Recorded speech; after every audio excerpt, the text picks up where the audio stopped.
one of the biggest mistakes people generally make, and I'm guilty of it too, is wishful thinking.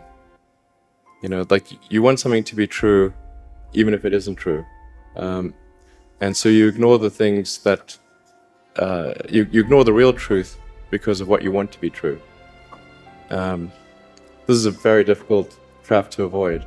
And like I said, certainly one that I find myself in having problems with.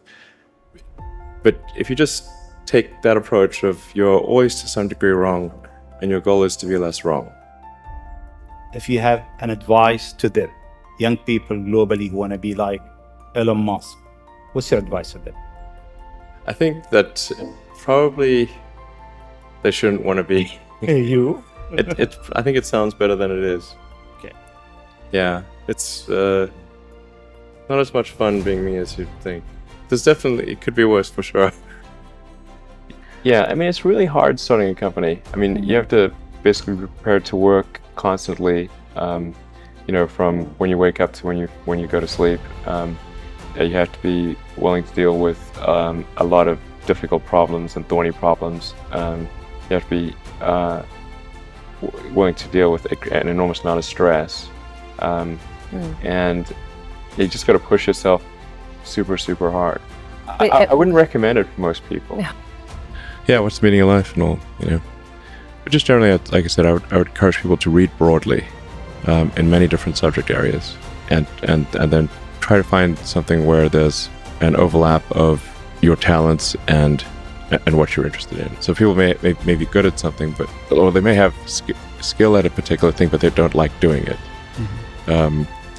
So you want to try to find a thing where that's a good combination of the things that you're inherently good at, but you also like doing. Well, what can you do to encourage entrepreneurs to start companies? I'm like, if you need encouragement, don't start a company.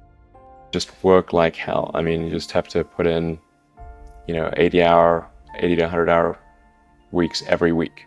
All those things improve the odds of success. But I'm not trying to be anyone's savior. That is not I'm just trying to think about the future and not be sad. When you had that third failure in a row, did you think, I need to pack this in? Never. Why not? I don't ever give up. I mean, I'd have to be dead or completely incapacitated. So quitting is not even like... It's not in my nature. And I don't care about optimism or pessimism. That we're going to get it done. Tesla was under the most relentless short seller attack in the history of the stock market. Tesla was the most shorted stock in the history of stock markets. So, you know, this was affecting our ability to hire people. It was affecting our ability to sell cars. Yeah, it was terrible. They wanted Tesla to die so bad they could taste it. We basically messed up almost every aspect of the Model 3 production line. From cells to packs to motors, body line, the paint shop, final assembly, everything. Everything was messed up. I lived in the Fremont and Nevada factories for 3 years, fixing that production line, running around like a maniac through every part of that factory, living with the team. I slept on the floor so that the team who was going through a hard time could see me on the floor. That they knew that I was not in some ivory tower. Whatever pain they experienced, I had it more. I mean, there wasn't any other way to make it work. There were 3 years of hell. 2017, 18, and 19 were 3 years. The longest period of excruciating pain in my life. There wasn't any other way, and we barely made it, and we were on the ragged edge of bankruptcy the entire time. But I was living in the factory in Fremont and the one in Nevada for 3 years straight. That was my primary residence. I'm not kidding, literally. Did you keep the couch? I actually slept in a couch at one point in a tent on the roof, and then. But for a while there, I was just sleeping under my desk, which is out in the open in the factory, and for an important reason. And it was damn uncomfortable sleeping on that floor, and I always when I woke up, I'd smell like metal dust. Yeah, but actually, I stopped using the couch because there's a little conference room and a couch there. I stopped using the couch. I just slept on the floor under my desk, so during shift change, the entire team could see me. And this is important because, like, you know, the team, if they think the sort of their leader is off somewhere having a good time, you know, drinking Mai Tais on a tropical island. The thing is that since the team could see me sleeping on the floor during shift change, with nothing, they knew I was there, and that made a huge difference. And then they gave it their all.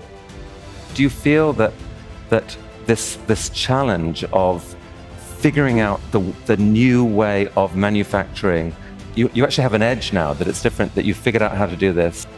At this point, I think I know more about manufacturing than anyone currently alive on Earth.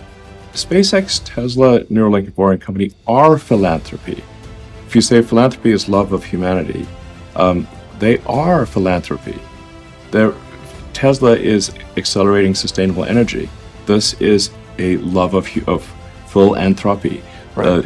SpaceX is trying to ensure the long-term survival of humanity with multi-planet species. This is love of humanity. You know, Neuralink is to help solve brain injuries and existential risk with AI. Love of humanity. Boring Company is trying to solve traffic, which is hell for most people, and that also is love of humanity. I mean, I don't aim to disrupt for the sake of disrupting. You know, it's more like there's thinking about what set of actions are most likely to lead to a better future. And so, you know, one of the things, obviously, in order for humanity to have a compelling future for civilization, is that we must have a clear path to a sustainable energy future. That's one of the things that I think everyone would agree with. I'm not someone who would tend to sort of demonize oil and gas, to be clear. This is necessary right now, or civilization cannot function. So I do think we actually need, and actually at this time, I think we actually need more oil and gas, not less. But simultaneously moving as fast as we can to a sustainable energy economy. So when I interview somebody, my interview question is always the same. I said, tell me the story of your life and the decisions that you made along the way and why you made them. And also tell me about some of the most difficult problems you worked on and how you solved them. And that question, I think, is very important, because the people that really solve the problem, they know exactly how they solved it. They know the little details. And the people that pretended to solve the problem, they can maybe go one level and then they get stuck. You guys are the magicians of the 21st century. You know, don't let anything hold you back. Imagination is the limit, and go out there and create some magic.